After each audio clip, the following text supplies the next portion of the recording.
The following content is provided under a Creative Commons license.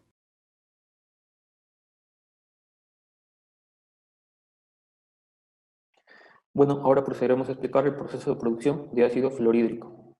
La reacción general que trataremos en este caso será la de la fluorita más el ácido sulfúrico concentrado al 98% y obtendremos como productos sulfato cálcico y fluoruro de hidrógeno. Pero no solamente podremos usar fluorita como fuente de fluoruro metálico, sino también fluoruro de sodio, fluoruro potásico, fluoruro cálcico sintetizado y fluorosilicatos sódicos, ¿no?, entre otros. Bueno, también cabe recalcar que en la extracción de fluorita, las principales impurezas que contiene dicho mineral son el óxido de silicio, el azufre, el carbonato de calcio y agua. Bueno, dentro del primer proceso, que vendría a ser la pulverización, se da con el objetivo de aumentar el área de contacto entre el ácido y la fluorita. Dicho en otras palabras, acelerar la reacción. En la imagen podemos ver un pulverizador comúnmente utilizado, que consta de un alimentador, un pulverizador, un clasificador y un ventilador. Seguidamente podremos ver un pulverizador ya aplicado en la industria de la extracción de la fluorita. Bueno, como siguiente proceso tenemos a la reacción, que en este caso se dará en un horno rotatorio, o también lo podemos llamar reactor, ¿no? Primeramente, se añadirá el ácido sulfúrico, que deberá calentarse a 200 grados centígrados. Luego podremos agregar la fluorita y tendremos que mantener dicha mezcla bordeando los 350 grados centígrados. ¿Por qué le suministramos calor? Debido a que esta reacción es endotérmica. Asimismo, dicha mezcla es sumamente adhesiva con las paredes internas, además de corroer también las paredes. Es por ello que para poder realizar dicha reacción es necesario una aleación que recubra las paredes internas. Dicha aleación recomienda que contenga carburo de wolframio entre 50 y 70% en peso, cobalto entre 5 y 40% y cromo entre 5 y 20%. En la imagen superior derecha observamos una vista superior de lo que vendría a ser uno de estos reactores. La parte verde vendría a ser el recubrimiento, la aleación, las paletas internas que tienen la función de mezclar para poder llevar a cabo la reacción. También las impurezas principales formadas en este proceso son el polvo, aire, agua, dióxido de azufre, dióxido de carbono, azufre gaseoso y tetrafluoruro de silicio. También otro punto importante es que se forma una capa de ensuciamiento. Ya mencioné que la mezcla es muy adhesiva a las paredes. Es por ello que cada cierto tiempo se deberá hacer una parada de planta para poder limpiar ese espacio de holgura que queda entre las paredes internas y las paletas mezcladoras. Y aquí podemos apreciar un reactor en la industria de producción del ácido fluorhídrico. Como siguiente proceso tenemos la eliminación de impurezas, que consta de tres fases. En la primera fase, que es una columna de lavado, se realizará un lavado, vale la redundancia, con ácido sulfúrico concentrado al 98%, que nos permitirá eliminar partículas y agua. Seguidamente, pasarán a un proceso de condensación, teniendo en cuenta que el punto de sublimación inversa del fluoruro de hidrógeno es menos 83 grados centígrados. Luego, para finalizar la eliminación de impurezas, pasaremos a una columna de destilación, donde podremos obtener el fluoruro de hidrógeno con cierto grado de pureza para su posterior disolución. Nuevamente acá cabe recalcar que las impurezas comúnmente obtenidas son polvo, aire, el agua, el dióxido de azufre y tetrafluoruro de silicio, ¿no? Y también podemos apreciar un esquema general de un destilador. Y el proceso principal de un destilador viene a ser la separación física de una mezcla, de los componentes de una mezcla, apoyándose en sus puntos de ebullición, ¿no? Bueno, acá vemos un destilador industrial. Como ya mencioné, el fluoruro de hidrógeno obtenido es fácil de disolver en agua. Presenta una solubilidad de 70 gramos en 100 gramos de agua, respectivamente. Es por ello, y también sumado a su baja presión de vapor, se disolverá al contacto con el agua. Bueno, una vez obtenido este ácido, podremos pasarlo a los tanques de almacenamiento para su posterior envasado.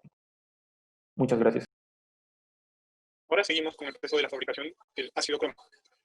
El primer paso para la realización del ácido crómico es el proceso de chancado y molienda, en el cual el mineral ingresa por la tolva hacia la máquina chancadora, que está compuesta por una papilla y una chancadora con forma cónica.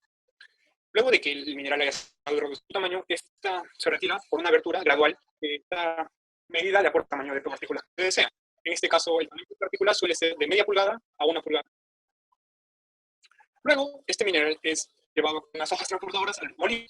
El mineral pasa primero por una criba vibrante, donde si el tamaño de las partículas es menor a 1/4 de pulgada, este se retira. Y lo que no, entra al molino.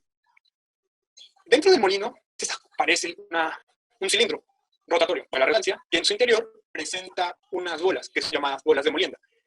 Estas bolas de molienda, al girar el molino, aplastan los minerales, reduciendo aún así más su tamaño. Después de que el mineral haya sido reducido, se lleva a un clasificador, donde el tamaño ideal de partículas es uno de 100 mesh. Mesh es una unidad de medida de cierto tamaño de partículas, por lo cual el tamaño que es superior a este es devuelto al molino, y el tamaño adecuado es almacenado. Luego sigue el proceso de tostión. ¿Y en qué consiste este proceso? Pues es juntar el carbonato de sodio con nuestro mineral ya molido en un horno rotatorio. Este horno rotatorio suele estar inclinado entre 2 a 3 o 4 grados. Ingresamos la mezcla del carbonato de sodio con nuestro mineral para poder oxidar de cierta manera el cromo a un cromo más 6. Y bueno, ahora en la reacción, cuando conseguimos el carbonato de sodio que necesita, cuando conseguimos el cromato de sodio, que lo obtenemos después de haber oxidado el un cromo 6, le agregamos una solución de agua para así formar el cromato. Luego lo llevamos a un enfriador, también se usa como precatador en el mismo horno, y luego lo secamos y lo retiramos. Cabe decir que en este horno también se generan unos minerales, como la lumina, o es una solución que también tiene hierro, magnesio y silicio en algunos casos. Luego seguimos con el proceso de exfoliación. Bueno, este proceso es probablemente conocido por todos ustedes. Consta en el que colocamos el mineral, bueno, ya no mineral, sino la mezcla, y le rociamos una solución lixiviante o lixiviadora, que en este caso viene a ser el agua, para así formar una sustancia rica en cromato y en aluminato. El flujo que tenemos puede ser recirculado, para así obtener un flujo más rico en cromato y aluminato. Este flujo puede ser recirculado hacia una bomba, que hace que la solución lixiviante vuelva al inicio y vuelva a utilizarlo, para así poder regar y obtener más cromo y dejar el lodo, que en algunos casos es asignado la solución que no es útil para nosotros, menos concentración del cromo y del aluminio. El lodo, como mencioné, es una solución, valga decir, rica en magnesio, hierro y silicio, como les mencioné, que puede ser tratado y obtenemos, si lo tratamos, ciertos compuestos que pueden ser útiles para nosotros, pero en este caso no lo vamos a detallar. El flujo rico en cromato y aluminio es bombeado a unos tanques de hidrólisis, donde es agua y caldo.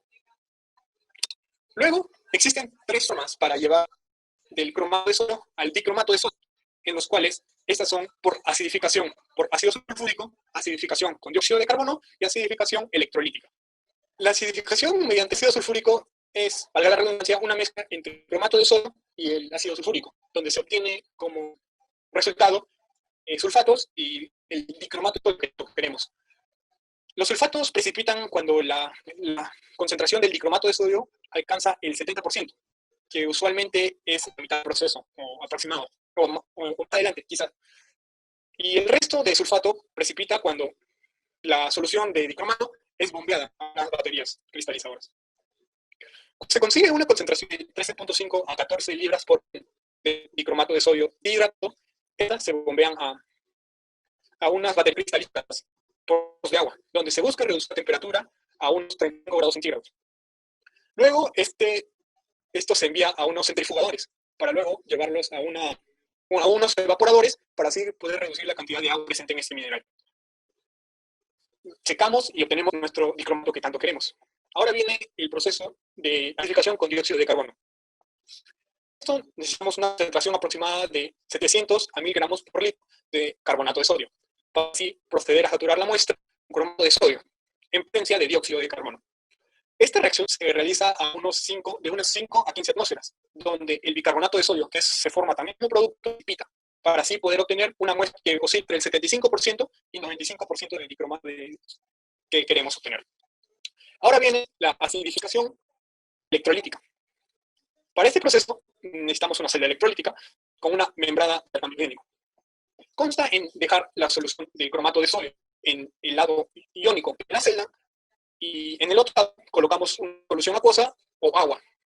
Al encender la celda electrolítica, lo que va a pasar es que el mineral, el sodio, va a filtrarse desde el lado iónico hasta el lado catiónico, para así poder formar dióxido de sodio con los iones hidroxilos que están presentes ahí, gracias a la concentración de agua que está presente.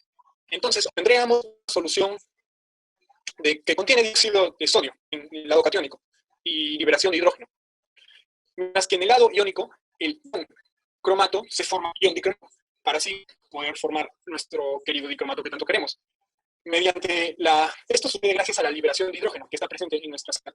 Y también, al igual que la liberación de hidrógeno, presenta liberación de oxígeno, que eso es un residuo. Luego llegamos, ya, después del proceso de acidificación con dióxido de carbono y acidificación electrólica, el ion dicromato debe ser secado y cristalizado para así poder obtener mejores resultados. Cabe resaltar que la conversión por ácido sulfúrico es más viable que las otras dos, ya que las otras dos a veces suelen ser o muy costosas o tienen errores a la hora de la fabricación. Ahora viene la conversión del dicromato de sodio a nuestro querido ácido sulfúrico. ¿Cómo es esto? Esto se realiza gracias a una caldera con una barra giratoria que nos ayuda a combinar dentro de ella nuestro dicromato de sodio, agregando nuestro ácido sulfúrico. Este ácido sulfúrico es humeante. Para así, en la caldera, el ácido sulfúrico evapora el agua que está presente en la mezcla. Y luego se realiza a una temperatura de 123 centígrados. Al ser más pesado, se va al fondo de la mezcla, por lo que podemos retirarlo. Y así obtenemos el ácido crómico que tanto queremos. El nivel de pureza del ácido crómico que vamos a obtener va a depender del grado que tengamos a la hora de retirar el ácido crómico del ácido sulfúrico en la mezcla final. Ahora pasaremos a hablar acerca del ácido clorhídrico. Uno de los procesos de obtención para el ácido clorhídrico más conocidos es el proceso Magen. Este proceso fue elaborado en 1940 en Alemania. Ahora, la reacción principal se va a desarrollar en el horno Magen, en el cual los elementos principales para desarrollar la reacción son el ácido sulfúrico y un cloruro de un metal, ya sea el cloruro de sodio o el cloruro de potasio. En este diagrama estamos especificando el ejemplo en cuanto sea el cloruro de sodio. En el primero, para hacer que la reacción se desarrolle rápidamente, lo que haremos primero será llevar el cloruro de sodio a una molienda, la cual será la molienda de rodillos. Como se ve en el video, por la parte superior ingresa el sodio, en el cual pasa por la molienda, el cual consiste de dos rodillos giratorios que giran y además giran a distintas velocidades. Y por la parte inferior saldrá ya el cloruro de sodio molido. Este pasará a una faja transportadora, es la que se ve en el siguiente imagen, en el siguiente video. Va a pasar por una faja transportadora, la cual la va a llevar hacia un elevador, para luego ser llevado hacia la parte superior del horno Magen. Ahora, este es el diagrama del horno Magen. Este horno funciona a unas temperaturas de alrededor de 500 a 840 grados Celsius, en el cual por la parte superior ingresará el cloruro de sodio junto con el ácido sulfúrico. La enciclopedia UNLAM nos menciona de que si tuviéramos un horno Magen de alrededor de 6 metros de diámetro, con esto se podría producir alrededor de 25 toneladas de sulfato de sodio y además 37,5 toneladas de ácido clorhídrico en un 32% en masa. Las reacciones que se van a llevar a cabo en el horno Magen son las siguientes. Primero, el cloruro de sodio reaccionará con el ácido sulfúrico para producir bisulfato de sodio con cloruro de hidrógeno. Ahora, el cloruro de sodio volverá a reaccionar con el bisulfato de sodio para producir sulfato de sodio junto con el cloruro de hidrógeno. En la siguiente imagen se ve la reacción principal, donde se va a obtener el sulfato de sodio junto con el cloruro de hidrógeno, los cuales son muy comerciales, por lo cual tomaremos en cuenta el proceso de acabado de ambos. Primero comenzaremos con el sulfato de sodio. El sulfato de sodio, una vez que sale por la parte inferior del horno Magen, pasará a una molienda de bolas. el cual consiste en un cilindro el cual va a girar, como se ve en la imagen, el cual es el video en el cual su interior consta de bolas de acero cromado, las cuales van a ir girando y van a ir cayendo.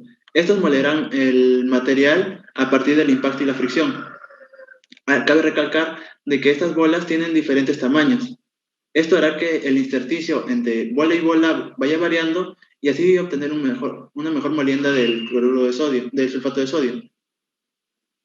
Luego, una vez que sale de la molienda de bolas, pasará al proceso de cribado, en el cual se separará a aquellas según su grosor. Los que logren cierto tamaño determinado, que es aproximadamente 3/4 de pulgada, pasarán por una faja inferior para luego ser llevado como producto final. Aquellos que no cumplan con esos requisitos serán llevados por la faja superior para pasar por nuevo por el proceso de molienda. Ahora, por último, tendremos el cloruro de hidrógeno que subirá por la parte superior del hornomagen. Este será recepcionado en una torre de absorción de platos, el cual consta de platillos con orificios por los cuales va a ascender el cloruro de hidrógeno y por la parte superior descenderá el agua que será el solvente. A partir de esto ya tendremos el ácido clorhídrico que saldrá por la parte inferior, que aproximadamente sale con un 23,3% en masa. Y así es como tenemos el ácido clorhídrico a través del proceso Magen. El proceso de producción del ácido fosfórico mediante el método húmedo. Este proceso consiste de lo siguiente. Comenzaremos con la recepción de la roca ya explotada y triturada obtenida de las minas. Esta roca pasará a través de unas fajas transportadoras hasta llegar a unas torbas de alimentación para el proceso de secado. Estas torbas de alimentación lo que harán será alimentar al secador giratorio, esto con la finalidad de disminuir la humedad de la roca fosfórica a una humedad menor al 1%. Esto para tener una óptima molienda. Ahora, el secador giratorio va a tener una temperatura que está entre los 90 y 100 grados. Esto con la ayuda de unos gases calientes que provienen de la combustión del gas natural que viene del horno. La corriente de gases que van en dirección al flujo de la roca fosfórica.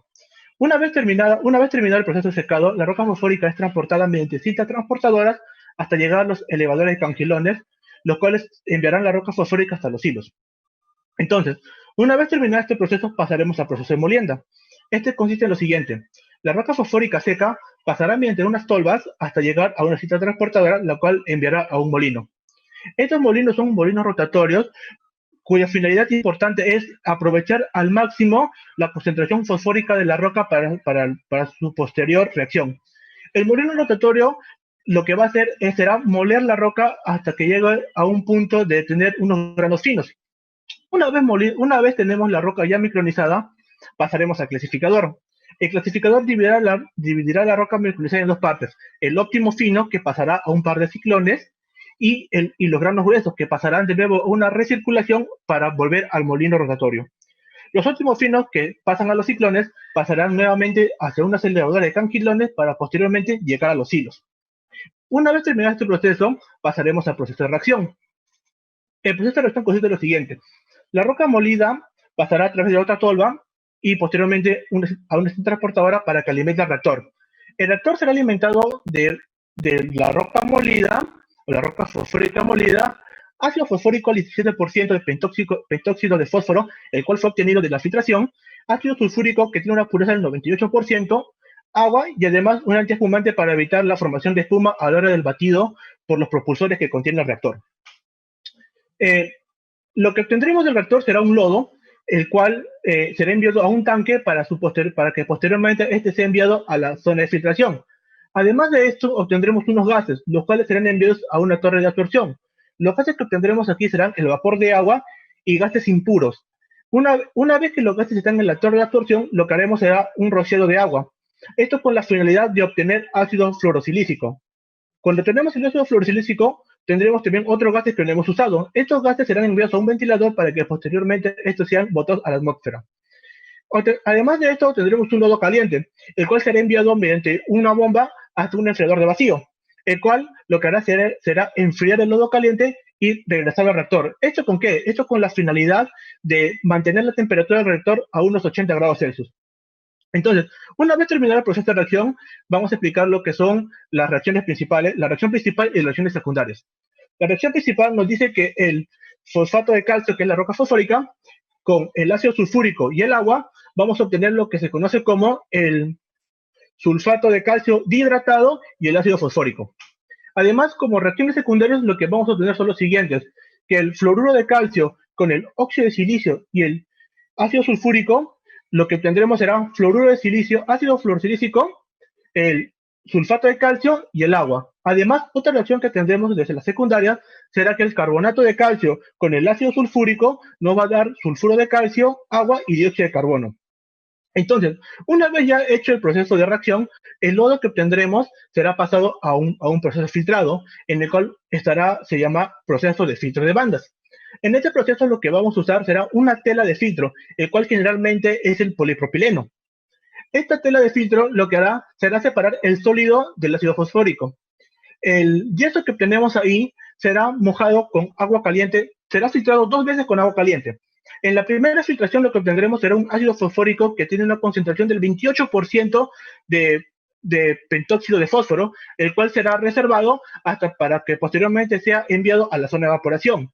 Mientras que en el segundo filtrado obtendremos un ácido fosfórico que contiene un porcentaje del 17% de pentóxido de fósforo, el cual será recirculado nuevamente hacia el reactor. Entonces, además, el yeso obtenido será enviado a un tanque para su posterior almacenamiento y posteriormente a unos usos para el yeso. Entonces, terminando este proceso de filtración, lo que haremos será utilizar el ácido fosfórico al 28% de pentóxido de fósforo. Este será enviado a un evaporador.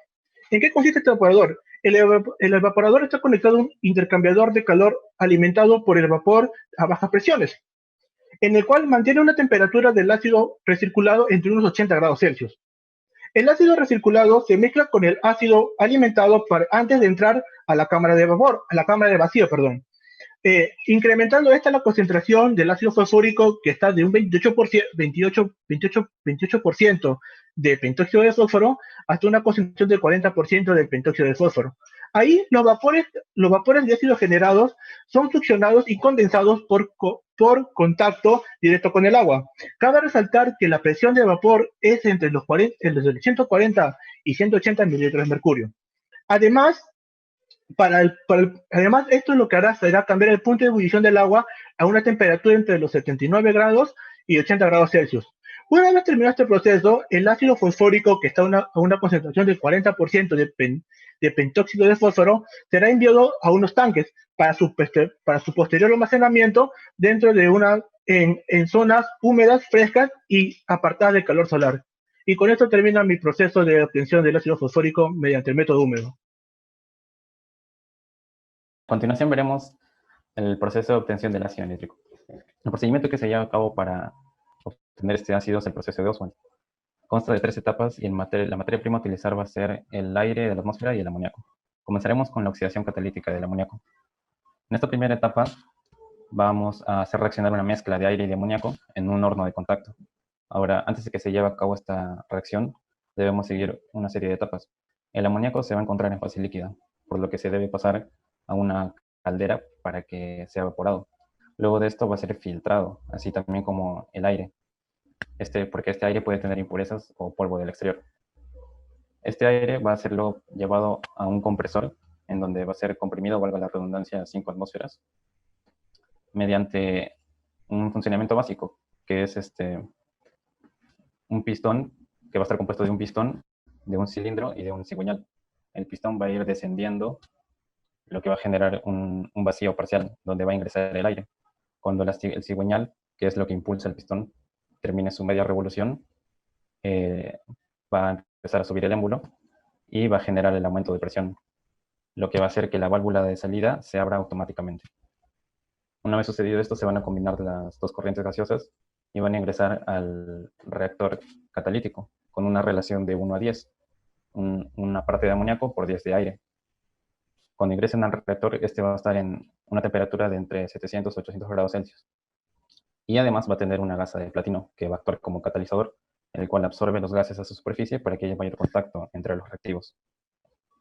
La absorción del amoníaco es seguida por su deshidrogenación, que Esta se va a llevar por medio del oxígeno absorbido, como se va a mostrar en la siguiente imagen.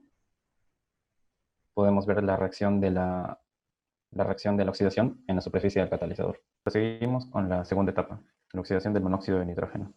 En primera instancia vamos a tener que este gas se va a enfriar hasta 150 a 200 grados Celsius mediante un intercambiador de calor de placas. Estas placas son hojas metálicas de acero inoxidable, las cuales están selladas con juntas de caucho sintético. Y estas a su vez sellan un flujo de corriente que va a permitir dirigir la corriente de agua y el flujo de monóxido de nitrógeno por canales internos, por canales alternos. Como podemos ver en la siguiente animación, estas placas van a estar dispuestas de manera alterna, que junto con las juntas de caucho sintético van a hacer que fluyan de manera intercalada las corrientes de los fluidos. La corriente de agua va a ingresar por la parte inferior derecha y la de monóxido por la parte superior izquierda. Cada una va a salir por el lado opuesto, verticalmente.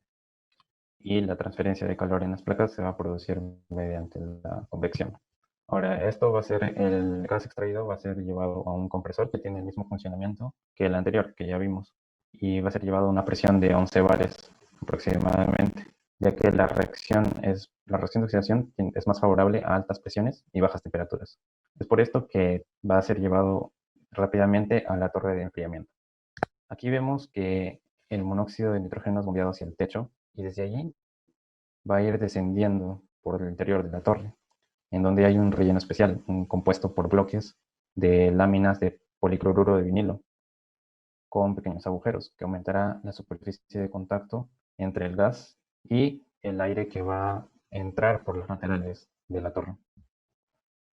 Este aire va a ser succionado por un ventilador de abajo hacia arriba, es decir, en contracorriente con el monóxido de nitrógeno, lo que va a provocar que el aire absorba, por así decirlo, el calor del monóxido de nitrógeno. Y así se va a refrigerar hasta 40 o 50 grados Celsius. A estas condiciones, que ya tenemos el gas, vamos a hacerlo ingresar a la cámara de oxidación, en donde va a ser suministrado con oxígeno fresco. Y se va a llevar a cabo la formación del dióxido nítrico. Acabo de resaltar que también la reacción es ligeramente exotérmica. Por último, vamos a tener la absorción del dióxido nítrico. La corriente que sale de la cámara de oxidación se bombea hasta la columna de absorción, mientras que el agua desionizada se va a rociar de arriba hacia abajo, también en contracorriente. Ahora, en la columna se van a utilizar platos perforados que tienen como función retener una cierta cantidad de líquido, que junto con el gas que va a ser burbujeado hacia arriba, se va a obtener una gran superficie de contacto para que se produzca la reacción, la absorción del ácido nítrico.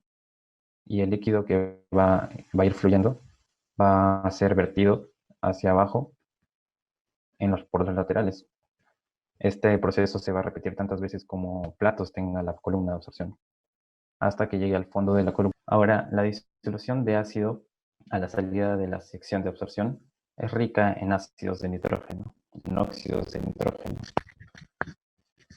De modo que esta pasa a una torre de blanqueo en la que se pone en contacto con un flujo de aire también en contracorriente.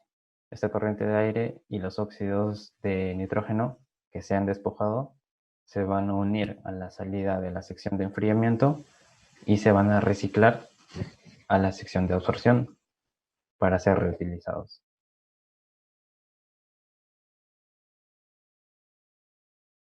Bueno, a continuación veremos el proceso de la producción del ácido bromídrico. Este proceso que vamos a ver a continuación fue planteado en una patente por una empresa india que se llama Agrochem Industries Limited en el año 2016.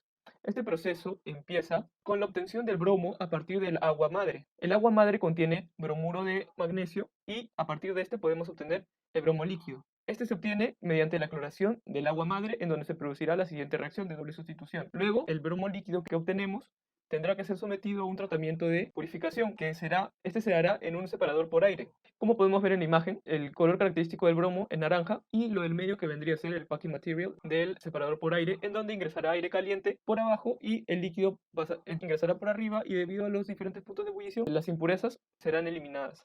La siguiente parte del proceso, una vez que tendremos ya el ácido bromídrico, sería la obtención de una mezcla de ácido bromídrico y ácido sulfúrico. Esta mezcla la obtenemos a partir de la reacción del bromo líquido purificado anteriormente con el óxido de azufre. Esta reacción se producirá en una torre de absorción. En la torre de absorción, al igual que en el proceso de separación por aire, ingresará una mezcla de gases, que en este caso sería el óxido de azufre por abajo, como podemos ver en la imagen, y por la parte de arriba se rociará el líquido que vendría a ser el bromo líquido. Luego, con ayuda del packing material que se encuentra en el medio, se realizará la reacción y la mezcla la obtendremos en la parte de abajo. Obtendremos la mezcla de ácido bromídrico con ácido sulfúrico. Luego seguiremos con el proceso de separación del ácido bromídrico de esta mezcla. Este proceso, como pueden ver a continuación en la imagen, parece un poco largo, pero la mayoría de este proceso, por no decir todo, sería una cuestión de intercambiadores de calor para aprovechar los diferentes puntos de ebullición de las sustancias de la mezcla. Cabe recalcar que en el proceso de cloración que habíamos visto anteriormente, también se obtiene ácido clorhídrico. En este proceso también obtenemos ácido clorhídrico en pequeñas cantidades que eliminaremos en el proceso de separación. Este proceso empezará con los equipos 2 y 3. En estos equipos llenaremos la mezcla que hemos obtenido y veremos qué pasa a continuación. El equipo número 3 es un reboiler o un rehervidor. En este reboiler lo que pasará es que al añadir la mezcla, el reboiler estará a una temperatura de entre 95 y 100 grados, lo que causará que nuestra mezcla esté cerca a su punto de ebullición. Los líquidos, al aumentar su temperatura, disminuyen su densidad, causando el siguiente efecto, como veremos. El líquido vendría a ser lo que está acá abajo. En el reboiler se agrega vapor, que está entre 95 y 100 grados, y causará que el líquido ascienda. Este líquido ascenderá en dirección hacia el flash tank, que vendría a ser el número 2. En este flash tank ingresa el fluido, que vendría a ser la mezcla, y debido a los diferentes puntos de ebullición, el ácido clorhídrico y el ácido brómico se evaporarán y se dirigirán hacia arriba, mientras que el ácido sulfúrico se quedará en el fondo del flash tank.